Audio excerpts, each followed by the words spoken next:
قرآن و حدیث کے ایک طالب علم کی حیثیت سے اسلام مملکتی زندگی میں جو اپنی ترجیحات رکھتا ہے، ایمان عقیدہ ہر ایک کا اپنا، عبادات آپ کی انفرادی زندگی کا حصہ، لیکن مملکتی زندگی میں اسلام کی ترجیح کیا ہے؟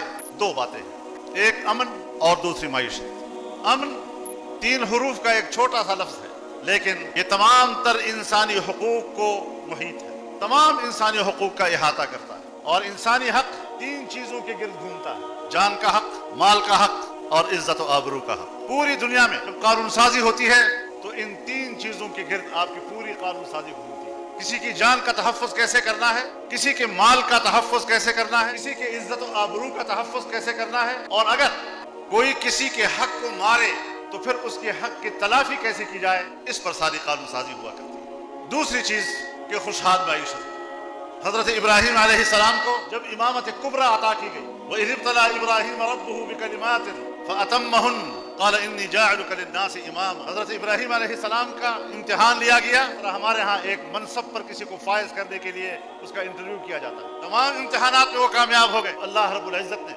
آپ کو امامت کبریٰ کا منصب عطا کر دیا، پوری انسانیت کا امام بنا دیا آپ۔ اب حضرت ابراہیم علیہ السلام کے بارے میں جب ہم پڑھتے ہیں، آپ نے بتوں کو توڑا، آپ نے شرک کو توڑا، آپ نے کہا اگر یہ چاند میرا خدا ہے تو ڈوب گیا، ڈوبنے والا خدا نہیں ہوا کرتا، اگر یہ سورج میرا خدا ہے اور ڈوب گیا، ڈوبنے والا خدا نہیں ہوا کرتا۔ بتوں کو توڑا، آگ میں جھونک دیے گئے، اللہ نے وہ آگ بھی آپ کے اوپر گلزار بنا دیا۔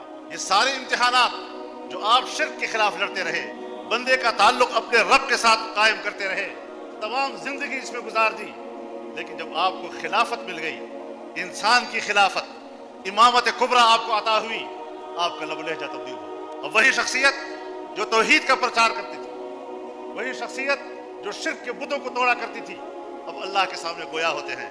وَإِذْ قَالَ إِبْرَاهِيمُ رَبِّ اجْعَلْ هَٰذَا بَلَدًا آمِنًا، یا اللہ میرے شہر کو امن کا گہوارہ بنا دے، وَارْزُقْ أَهْلَهُ مِنَ الثَّمَرَاتِ، اور اس کے شہر والوں کو آپ پھل فروٹ عطا فرمائیں۔ دال ساگ کی بات نہیں کی، پھل فروٹ کی بات کی۔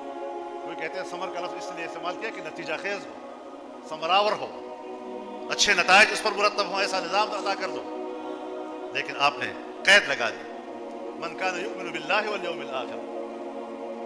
ہمیں پھل فروٹ کا نظام اور رزق عطا کر اس شخص کے لیے جو اللہ اور آخرت پر ایمان لاتا ہے۔ اللہ تعالیٰ نے فرمایا نہیں، قال ومن کفر فأمتعه، اس دنیا میں تو اگر کوئی مجھے نہیں مانے گا اور ایمان نہیں لائے گا اس کو بھی دیا کرو۔ یہ ہے وہ دین اسلام، کہ کس طرح وہ پوری انسانیت کے حقوق کا تحفظ کرتا ہے، اس کے خوشحال معیشت کی بات کرتا ہے، اس کو امن عطا کرتا ہے۔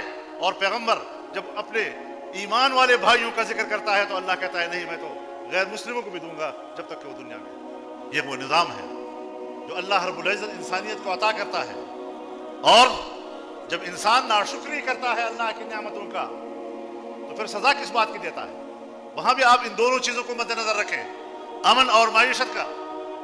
اللہ تعالیٰ مثال پیش کرتے ہیں ایسی آبادی کا، ضرب اللہ مثلا قریۃ کانت آمنۃ مطمئنۃ، ایک ایسی آبادی کا کہ جس میں امن بھی تھا اور جس میں لوگ پورے اطمینان کے ساتھ زندگی گزارتے تھے۔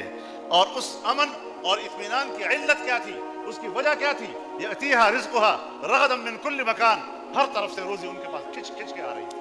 وہاں خوشحال معیشت تھی، اس خوشحال معیشت میں امن بھی تھا، اس میں اطمینان بھی تھا، لیکن فکفرت بانعم اللہ، جب اس بستی والوں نے اللہ کی ان نعمتوں کا انکار کیا، کفران نعمت کیا، تو پھر اللہ نے جو سزا دی وہ 2 باتوں کی دی، ایک بھوک کی سزا اور ایک بدامنی کی سزا۔ فأذاقها اللہ لباس الجوع والخوف۔ ذرا اپنے حالات دیکھ لیجئے نا، اپنے وطن پہ ذرا نظر ڈال لیجئے، ہمارے اس وطن میں کیا امن ہے؟ کیا ہمارے ملک میں معیشت ہے؟ جس لا الہ الا اللہ کے نعرے پر ہم نے یہ وطن عزیز بنایا، بر صغیر کے مسلمانوں کو جس کلمے کے نام پر ہم نے دعوت دی، ہم نے 75 سال 76 سال اور اس وقت ہم 77 سال پورے کر رہے ہیں، ہم نے لا الہ الا اللہ کے ساتھ دغا کی ہے، بغاوت کی۔ اللہ تو موجود ہے کہ میرے نعرے پر، میرے نام پر تم انسانیت کو دھوکے دیتے ہو، پھر خوشحالی کہاں سے آئے؟ اللہ سے ہم بغاوت بھی کریں تو اللہ نے تو بتا دیا، اس بستی کی مثال بھی آپ کو دے دی کہ امن بھی تھا، معیشت بھی تھا، اطمینان بھی تھا، سکون بھی تھا، لیکن جب کفران نعمت کیا تو پھر سزا بھی دے دی، اور وہ کیا؟ بھوک کی سزا، بدامنی کی۔ آج ہم وہی چیز رو رہے ہیں۔